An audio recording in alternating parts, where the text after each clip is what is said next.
હોસ્પિટલ્સમાં emergency સિવાય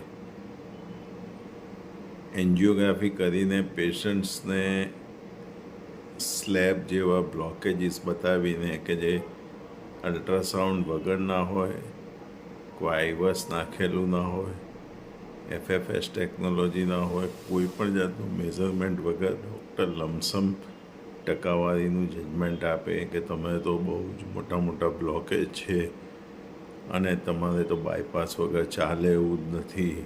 સંબંધીઓને convince કરવા આખી ટીમ હોય અને એ લોકોને કન્વિન્સ કરીને જ એ લોકો રાહતનો શ્વાસ લે.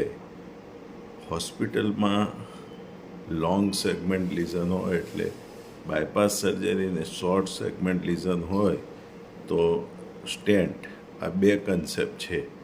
હવે આ બધી વસ્તુઓ જૂની છે અને એટલી બધી સાઈડ ઇફેક્ટથી ભરપૂર છે કે જેની કોઈ વાત નથી. છતાં પણ લોકો હોંશે બાયપાસ સર્જરી કરાવે.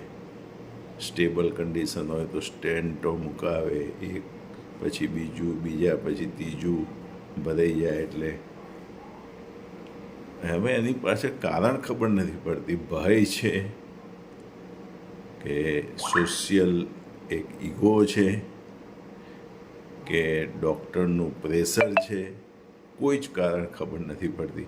બાકી પેશન્ટ્સને અંદરથી તો ખબર હોય છે કે બાયપાસ પછી હું વીક પડી જવાનો છું, હૃદય વીક પડી જવાનું છે, રિકવરી ટાઈમ ખૂબ જ લાંબો હોય છે, પર્ટિક્યુલરલી ડાયાબિટીક પેશન્ટ્સમાં. આ બધી જ ખબર હોય છે. પાછી મારે દવાઓ તો બલ્કમાં લેવાની જ છે, ચાલવું તો પડશે જ, ખોરાકમાં પરેજી પાડવી પડશે. છતાંય ટ્રોમેટિક સર્જરીમાં લોકો જાય છે હોંશે. હવે આ એક ભય છે કે મેં તમને કહ્યું એ પ્રમાણે. પણ નવી પદ્ધતિ જે છે ECP એ બાયપાસ પદ્ધતિ કરતાં પણ સારી છે, કારણ કે તેમાં કોઈ ટ્રોમા નથી, ઇન્જેક્શન નથી, લેઝર નથી નાખવાનું. તે ફક્ત પ્રેશરાઇઝ સિસ્ટમથી વેસલ ખોલે અને વાસ્ક્યુલર ગ્રોથ ફેક્ટર નવી વેસલ બનાવીને નેચર બાયપાસ કરે અને આફ્ટર લોડ ઓછો થવાથી હાર્ટનું પમ્પિંગ વધે. એટલે FDA એપ્રૂવ કરી છે. સાયન્ટિફિક છે એટલા માટે.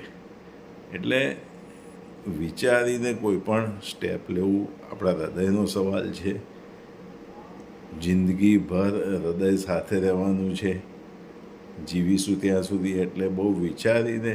અને ECPમાં કોઈ કોમ્પ્લિકેશન્સ નથી.